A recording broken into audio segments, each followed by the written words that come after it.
Take whatever's in your desk, my nephew said. Security will escort you out. I set my pen down on the conference table. Not quickly, not dramatically.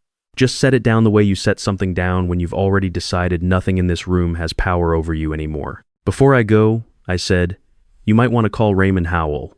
My nephew frowned. Who? That told me everything I needed to know. My name is Frank Calloway. I'm 56 years old, and I just got pushed out of Meridian Financial Group after 22 years by a 9-year-old who learned my clients' names from a spreadsheet and thought that was the same as knowing them. Let me back up. Meridian was a mid-size wealth management firm out of Charlotte, North Carolina. Not Wall Street glamour, not small-town operation, the kind of place that handled serious money for serious people who didn't want to be bothered with flashy salesmanship. 300 clients, about $2.4 billion in assets under management. I'd been there since the year my son started kindergarten. He's in graduate school now. My title was Senior Client Relationship Manager, which sounds bureaucratic until you understand what it actually meant. I was the person our highest value clients called when they were nervous, not their financial advisor, not the compliance team, not the managing partner. Me, because I'd been there through 2 recessions, a pandemic, and more market corrections than I could count without pulling up my notes. I knew which clients needed a calm voice at 7 a.m. when the markets opened ugly. I knew which ones needed hard numbers, no softening. I knew Raymond Howell preferred his quarterly reviews on Tuesdays because his wife did her medical appointments on Thursdays and Fridays, and he didn't like mixing those 2 worlds. I knew that stuff because I'd spent 22 years paying attention. The trouble arrived with my uncle, meaning the new managing partner's brother, which made the new managing partner my boss, which made his son my nephew, in every way that mattered inside that building. My uncle had bought out the original founder 18 months ago. Retired dentist who'd made a fortune in real estate and decided wealth management was simpler than it looked from the outside. He was 67, pleasant enough, mostly stayed in his office and let things run. I thought I could work with that. Then his son showed up. My nephew had a finance degree from a school I won't name, 3 years at a regional brokerage, where he'd apparently been based on what I later learned quietly reassigned twice for antagonizing senior staff. He was 29, wore his shirts untucked in a way that was clearly calculated, and had opinions about client experience optimization that he delivered like he'd invented the concept of talking to people. His first week, he sat in on my quarterly call with a client I'd managed for 11 years. Afterward, he pulled me aside and told me my communication style was a little dated, too much small talk, not enough focus on upselling additional products. I should be cross-selling annuities more aggressively during reviews. I explained, as patiently as I could, that the client he'd just watched me with had $18 million with us and had referred 4 other clients over the years, and that she stayed because she trusted me, not because I pitched her products on every call. He nodded like he was humoring me. Relationship-based selling is the old model, he said. We're moving toward value proposition frameworks. I went back to my desk and did my job. For about 6 months, I watched him reorganize things that didn't need reorganizing. He renamed our client categories. He introduced a new CRM system that nobody on my team could figure out and that lost 3 years of contact notes during the migration. He started scheduling what he called touchpoint cadence reviews, which were meetings about how often we had meetings. He brought in a consultant who charged $400 an hour to tell us our firm had legacy relationship dependencies. His phrase for the fact that certain clients only wanted to talk to certain people, which he considered a liability rather than the result of 2 decades of trust building. I kept my head down. I had a reason to. My wife had been diagnosed with multiple sclerosis 4 years earlier. Managed well, thank God she was still working, still herself, still the person I'd built a life with. But her medication ran $6,200 a month at list price. Our insurance covered it, but only through my employer plan. I'd checked the individual market. The coverage gaps were significant. I needed 23 more months to hit my full pension vesting. I knew exactly what I was waiting for. I'd written the date on a piece of paper and put it in my desk drawer. My nephew didn't know any of that. He never asked. The calendar invite arrived on a Wednesday, 4:30 in the afternoon, conference room B, subject line that said, Transition Planning Confidential, no agenda. I'd been at this long enough to know what that meant. I got there 2 minutes early. My nephew was sitting at the head of the table with a woman from HR I barely knew and a man I didn't recognize at all, who turned out to be an outside employment consultant. That detail told me this had been in motion for weeks. My nephew had clearly rehearsed. He talked about the firm's strategic evolution and the need to restructure client-facing roles toward a more scalable model. He said my position was being reconceived, not eliminated, reconceived, and that the new structure wouldn't require someone at my seniority level. The HR woman pushed a folder across the table. 3-month severance, COBRA at full premium, which for my wife's coverage would run us about $2,800 a month out of pocket. We really value everything you've contributed, my nephew said. He was looking at his phone when he said it. I picked up the severance agreement, looked at the numbers, thought about my wife, thought about the date on that piece of paper in my desk drawer, thought about Raymond Howell and Patricia Sims and the Delacroix family and the 11 other clients who'd been with me for more than a decade. Before I go, I said, you might want to call Raymond Howell. We have his file, my nephew said. His advisor can handle the transition. Raymond doesn't have an advisor, I said. He has me. There's a difference. I signed nothing, walked back to my desk, took my personal items, a photo of my wife, a coffee mug my son had given me, a notepad I'd carried for 15 years and left the building. There's a barbecue place 3 blocks from Meridian's office called Dawson's. Nothing fancy. Picnic tables, overhead fans, sweet tea in mason jars. I'd eaten lunch there probably 400 times over the years. The owner, a man named Gerald, who'd retired from military contracting after 26 years before opening the place, had a table near the back that he kept clear for people he knew. He took one look at my face when I walked in. They do it? He asked. Just now. He brought 2 sweet teas without asking, sat down across from me. You remember what I told you when they promoted that boy? Gerald said. You told me to update my resume. I told you to update your resume. He shook his head. You update it? Didn't think I'd need to this fast. Gerald had worked defense logistics for most of his career. The story he'd told me once, over lunch, was that he'd been let go at 53 when a new program director decided the contracts Gerald managed could be handled by younger staff who were more comfortable with digital workflow. 3 months later, 2 of those contracts collapsed because nobody on the new team understood the vendor relationships Gerald had spent 8 years building. The program director called and offered Gerald double his salary to come back as a consultant. Gerald told him he'd think about it. Then he opened a barbecue restaurant. Best decision I ever made, Gerald always said. Nobody optimizes my brisket. I sat there with my sweet tea and let my phone stay in my pocket. Gerald looked at me. You going to check it? Not yet. He nodded. How's your wife doing? Good. She's good. I meant it. That's the part I have to figure out. The insurance. The insurance. He thought for a moment. You know what I wish someone had told me when they pushed me out? What? That the thing you're afraid of losing is almost never the thing that actually breaks you. He wrapped both hands around his tea. I was terrified about the income. That wasn't the problem. The problem I hadn't seen coming was that I'd tied my whole sense of being useful to that job. The money worked out. That other part took longer. I let that sit. My phone buzzed in my pocket. Once, twice, kept buzzing. I didn't answer. Here's the thing nobody tells you about spending 22 years building client relationships. The clients start thinking of you as their person, not the firm's asset. That's considered a problem in modern wealth management philosophy. Key man dependency, they call it. A risk to be mitigated. What they don't factor in is that the dependency runs both directions. Those clients weren't just used to me, they trusted me. And trust, in this business, is the only product that actually matters.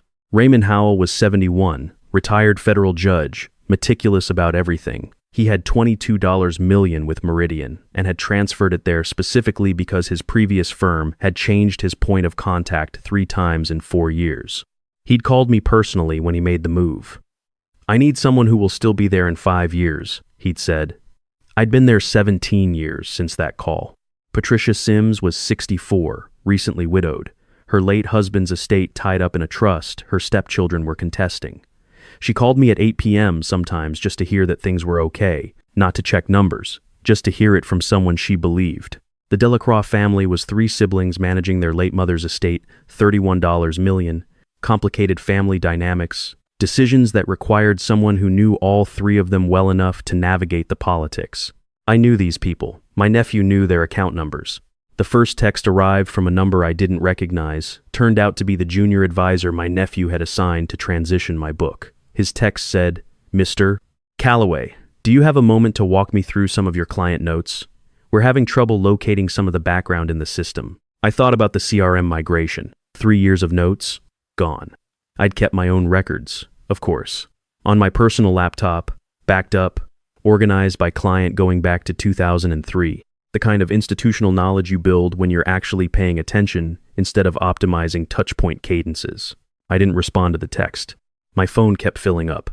The junior advisor again, the HR woman. An email from my nephew with the subject line, "Quick question client background." Another from him 20 minutes later. "Frank, this is a bit urgent. Please respond when you can." I watched the messages stack up and drank my sweet tea. Gerald came back around. "Media's going to pick this up eventually, you know." "Pick what up?" He tilted his head toward my phone. "Whatever's happening over there. Not my problem anymore." "No," he said, "it's not." I drove home around 7. My wife was in the kitchen making soup she cooks when she's working through something, and I'd texted her the short version from the parking lot. She looked at me when I came in, and I looked at her, and neither of us said anything for a moment. "How are you feeling?" she asked. "Honestly, lighter than I expected." She handed me a bowl. "Tell me everything." We sat at the kitchen table, and I walked her through the whole afternoon. The rehearsed speech, the folder, the HR woman who looked like she'd rather be anywhere else. My nephew's phone that he kept glancing at while he explained why my 22 years of work was being reconceived. "The insurance," she said, when I got to the end. "I know, we can't do Cobra at that rate. I know, I'm working on it." I wasn't panicking, and she could tell. That helped. "There's something I haven't told you yet." I pulled up an email on my phone. It had arrived 2 weeks earlier, from a woman named Carolyn Drake at a firm called Piedmont Wealth Partners regional competitor. Solid reputation, had been quietly growing their book for the past 3 years. Her email said she'd been following my work for some time and wondered if I'd ever considered a conversation about opportunities. I'd filed it away. At the time, I was still counting months on that pension. Now I wasn't. My wife read the email. "Read it again. Double your current base? With a percentage of any book I bring over." She set the phone down. "Call her tomorrow. That's the plan." She picked up her soup. "You know what I kept thinking about while you were on your way home?" "What?" "That you've been waking up at 5:30 inches the morning for 22 years to check market news before you went in. Every single day. Even weekends. Sometimes. Habit. Tonight you don't have to do that." I thought about it. She was right. I'd been monitoring markets before dawn for so long it had become background noise. I'd forgotten it was a choice. The next 2 days were quieter than I expected. My phone kept producing messages, the junior advisor, my nephew, eventually my uncle himself with a message that was professional in tone and said they hoped to make the transition smooth and that my expertise was valued. I noticed he didn't define valued. What I didn't do was respond. Not once. Not to be difficult, there was nothing to negotiate, nothing to clarify. They'd made a decision. I'd accepted it. The relationship was over. What they were actually calling about wasn't a transition. It was panic. On the third morning, Raymond Howell called me directly, on my personal cell. "I got a letter," he said, "telling me my point of contact is changing." "That's correct." "They didn't ask me," he said. "No, they didn't." Silence. Raymond was a man who thought before he spoke, one of the things I'd always respected about him. "Are you going somewhere?" he asked. "I'm having some conversations." Another pause. "I'd like to have that conversation too, when you're ready." "I'll call you next week," I said. "I'll be here." We hung up. I sat with that for a moment, not triumphant, not vindicated, just clear about what I already knew.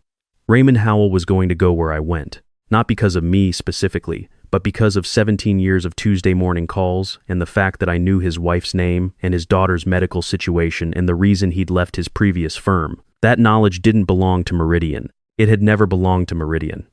It was built in the space between two people who'd learned to trust each other. I met with Carolyn Drake on a Thursday. Her office was in a building I'd parked in front of dozens of times over the years, but never entered.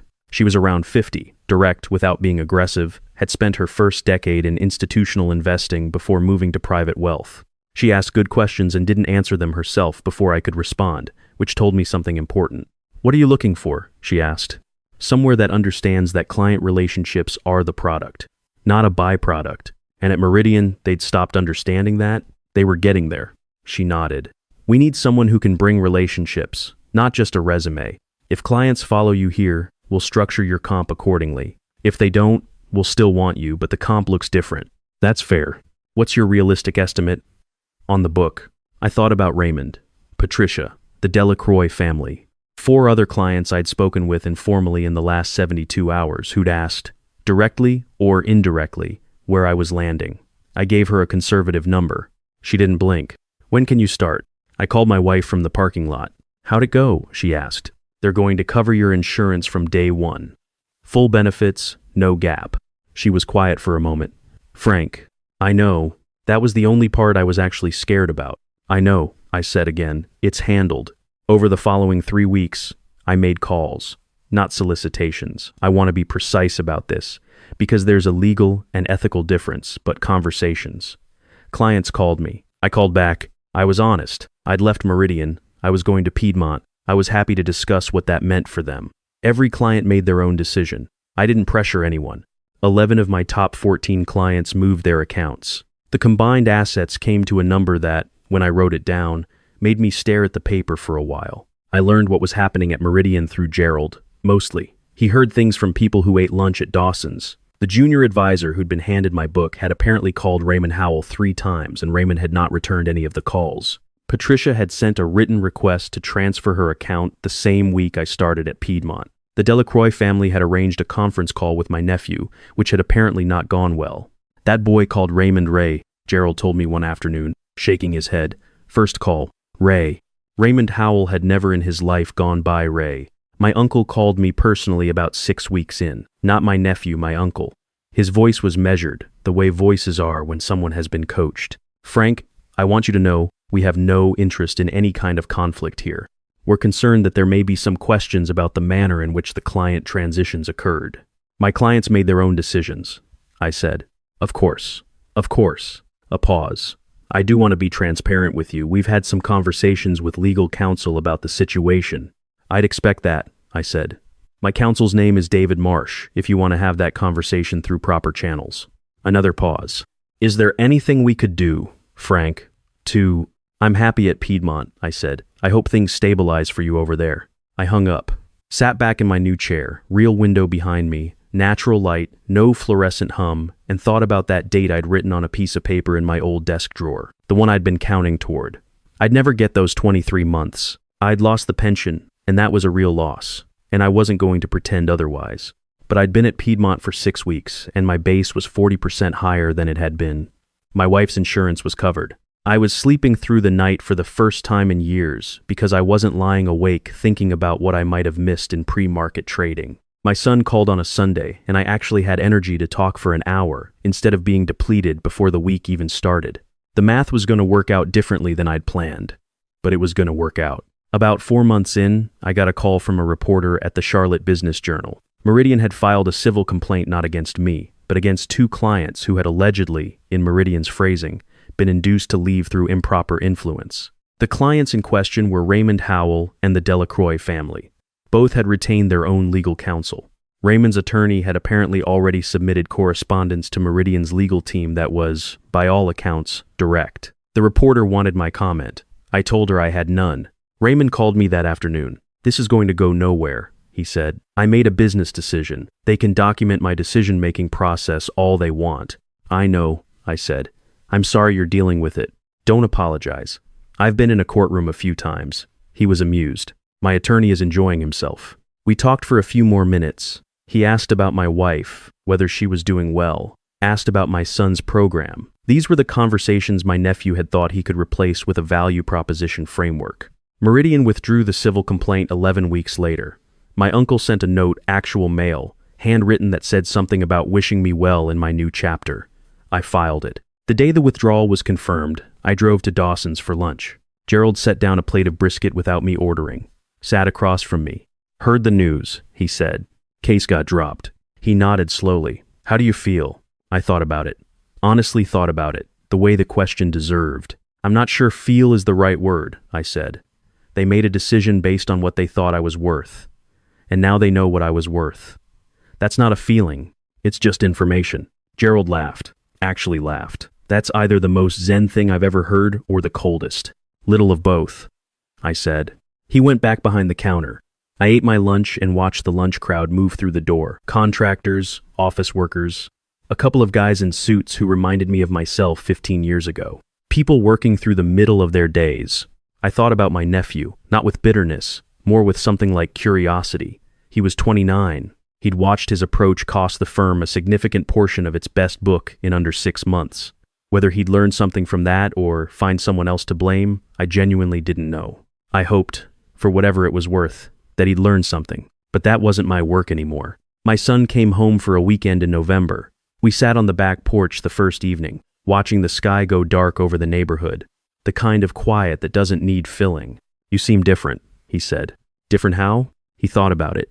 Less braced. I understood what he meant. For years I'd been carrying attention. I'd stopped noticing the constant state of readiness, the 5:30 alarms, the unspoken knowledge that the thing holding my family's stability together was a job I couldn't afford to lose. I'd been braced against losing it for so long that I'd forgotten what it felt like not to be. "I missed some things," I said. "Being that wound up." "Yeah, I'm sorry for that." He shook his head. "You did what you had to do. I always knew that." We sat for a while. My wife brought out 2 glasses and then went back inside to give us the space. "Are you going to be okay?" he asked. "Financially? Long term?" "Yes," I said. "It's going to be different than the plan I had. The pension isn't what I thought it would be. But your mother's covered, and I'm earning more than I was, and I paused. I'm actually doing the work I thought I was doing before, if that makes sense. At Meridian, by the end, I was spending half my time managing around things. Now I just do the job." He nodded. "That's worth something." "It turns out it's worth quite a bit." He raised his glass. I raised mine. 6 months ago, my nephew sat in a conference room and decided what I was worth based on my age and my salary, and the fact that I didn't fit neatly into whatever framework he'd decided Meridian should be running on. He wasn't entirely wrong that I was expensive. He was entirely wrong about what he'd lose when I walked out. What I learned is that the thing they're actually afraid of, your institutional knowledge, your relationships, your experience, is also the thing they're least equipped to quantify. And the things they can't quantify, they tend to undervalue, right until the moment they realize what it was actually worth. Usually around the time they've already lost it. I didn't take satisfaction in Meridian's problems. I want to be clear about that. The junior advisors who inherited a broken book, those are real people who did nothing wrong. The clients who stayed and had a frustrating few months while things got sorted, I didn't enjoy that. What I took satisfaction in was smaller and more personal. It was Thursday mornings now instead of 5:30 alarms.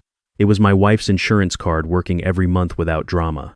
It was Raymond Howell on Tuesday mornings, talking through market conditions the way we always had, from a different area code than before, but with the same language we'd developed over 17 years.